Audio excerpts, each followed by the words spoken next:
I was reading today's Catholic newspaper on the Archdiocese of San Antonio, and guess what I found? Two questions for Ask Your Father means our reach is now far and wide. That has even reached today's Catholics. So the questions for today: why does God punish good people? This question is loaded with moral and ethical imperatives, simply because it's not as easy as the question looks. Punishment of good people by God. No way. We need to understand the scriptures in its entirety and in its essence. John the Evangelist is very clear. God is love.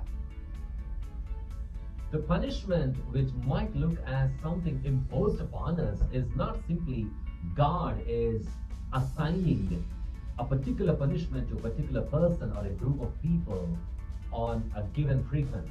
No. God is love. And the choices we make and the decisions we make are contrary to God's love. When they are contrary to God's love, we end up with the consequences that are unhealthy, that are detrimental to the purpose of us being created, which is for happiness. So this is where the role of free will really begins to play. God designed us for something noble, for heavenly. But if we keep making choices that are unhealthy or imprudent, not engaging in wisdom, we are to face the consequences. And that is the simple law of physics. For every action, there is an equal and opposite reaction.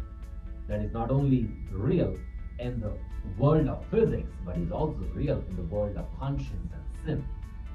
But the way out for us would be to simply to acknowledge that God is love and make our response every day a generous, a spontaneous, a willing response to such God's love. Then you and I won't have to feel it anymore in terms of punishment. It actually becomes an opportunity for growing in grace. What does it mean to love God with all your heart, mind, soul, and strength? What does it mean to love God with all your heart, soul, mind, and strength? This is taking us back to the very teaching of the rich young man when he came to Jesus and said, Master, what should I do to gain eternal life? Or what is the greatest of all the commandments? Jesus didn't give him a big thick book or ask him to go to the library and find out what he should be doing.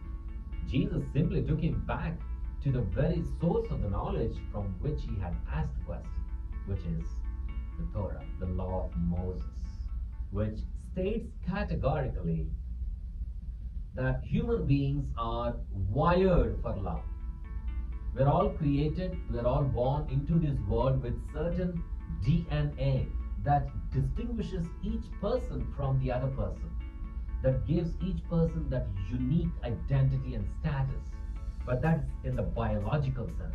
But in the spiritual sense and the world of faith, what distinguishes us clearly from the rest of creation is this capability, this potential for love. To love God with all mind, heart, soul, and strength. The rest of creation responds to God's love in the way they are created as created realities. But we are not only created realities, but we are created living beings. So we have a higher demand to this response that God expects of us. Now, anytime we might recognize a shortage or a deficit, either in heart, mind, soul, or strength, then perhaps that is the time when we need to sit down through prayer and recognize which aspect of my life I'm able to love God completely. And the other side of the story is when I love God with my heart, it contributes to the love that I have for God in my mind, soul, and strength. So each aspect of these four informs the other. When one is done well, it keeps energizing the other. So basically, that is what we are created for, and love is